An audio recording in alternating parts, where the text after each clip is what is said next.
Alright, we're up to prophecy number 4. The prophecy number 4 is found in the 5th book of the Torah, of the Bible, which is Deuteronomy or Devarim. So the first sentence starts, is in the list of all the curses that happened to the Jewish people. So, for example, it says on 28:48, chapter 28, verse 28, so you will serve your enemies whom Hashem will send against you in hunger and thirst, in nakedness and without anything. And he will put an iron yoke on your neck until he destroys you. Hashem will carry against you. Actually, the number 40, that's really where it starts.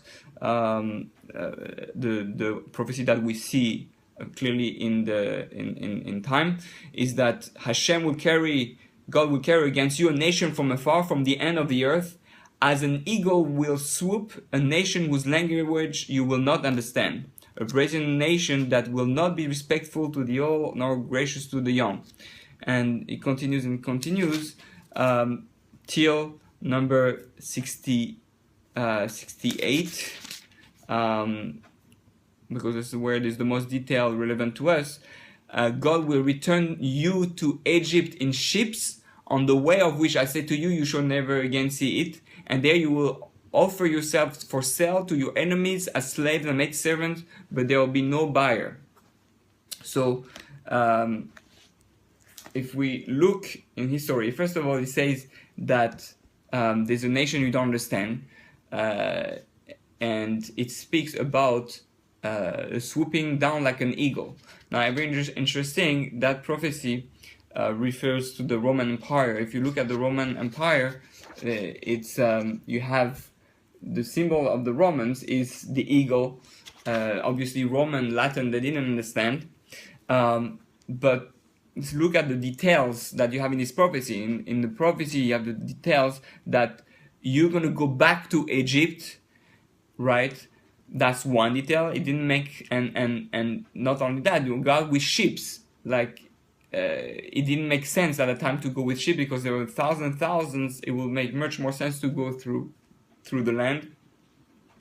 But it is really with ships, and nobody will be able to buy you because meaning you were so many, so numerous. So if you look in the history, you look in the books of history.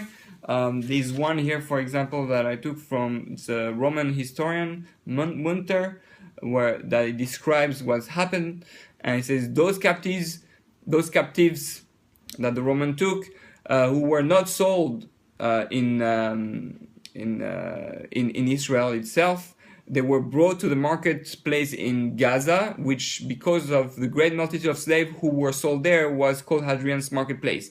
And those who were still not sold there were herded into ships, and were taken to Egypt. Many died in transit, whether by starvation or by shipwreck, while many also were killed by cruel masters.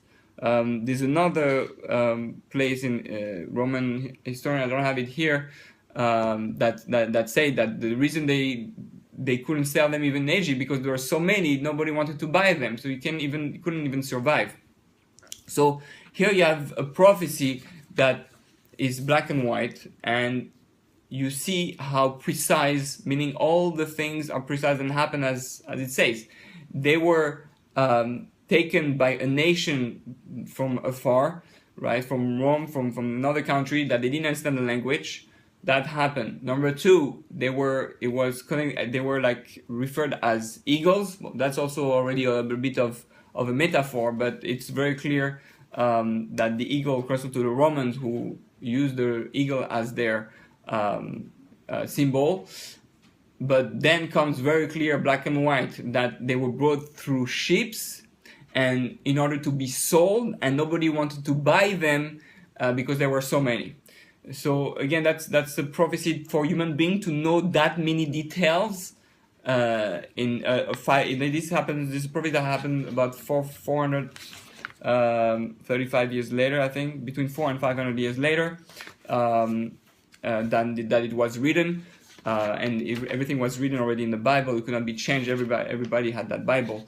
So it's clear that a human being cannot know that many precision in advance. prophecy number 5 is the prophecy of dispersion. It says in the fifth book again, chapter 4, verse 26-27, and also chapter 28, verse 32 and 37, and again, so 3 times in a row in fifth book, also chapter 28, verse 63 and 64. It says, God shall then scatter you among the peoples, and you shall be left few in number among the nations where God will lead you. Then next verse, dispersion all over the world. Among those nations you shall find no respite, no rest for your foot. And finally the third place, and God shall scatter you among all the people from one end of the earth to the other. If you look in Jewish history, in history in general, if you look who are the people who have been scattered all around the world constantly, it's the Jewish people. It didn't happen to the Chinese. It didn't happen to the Spanish. Even the black people. Okay, they were in Africa, and they're brought to America, or these most countries. They never go in more than 2-3 countries. The Jews for the past 2,000 years have been going from one country to other. Most Jews never stay more than 100 years in the same country. I give you an example as me. I was born in San Francisco, grew up in France and Germany. I live in America. My father is from Argentina. My mother is from France. My grandparents is from Moldova, from Poland. So and every Jew the same. It doesn't make sense. It doesn't make sense. Everywhere expelled. Here I have a list since the year 250 JC until 1948. All the places non-stop where we were expelled and sent away. I'll give you a few examples. Alexandria, France, Spain, the Visigothic Empire, Italy, Mainz, France, England, France, Switzerland, Alsace, Hungary, Strasbourg, Germany, France, Austria, Switzerland, Cologne. I mean, non-stop. And still today. Now today again we have to flee from France to Israel, and people flee to America. I'll show you here. This is a map of from the year 1000 to 1500. This is how many times we had to flee in Europe, all over. Constant moving.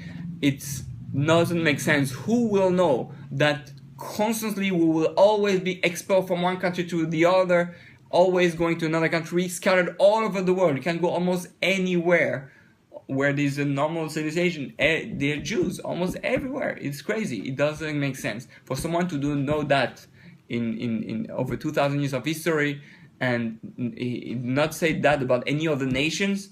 It defies the human understanding, and it's clear it can only be a prophecy from God.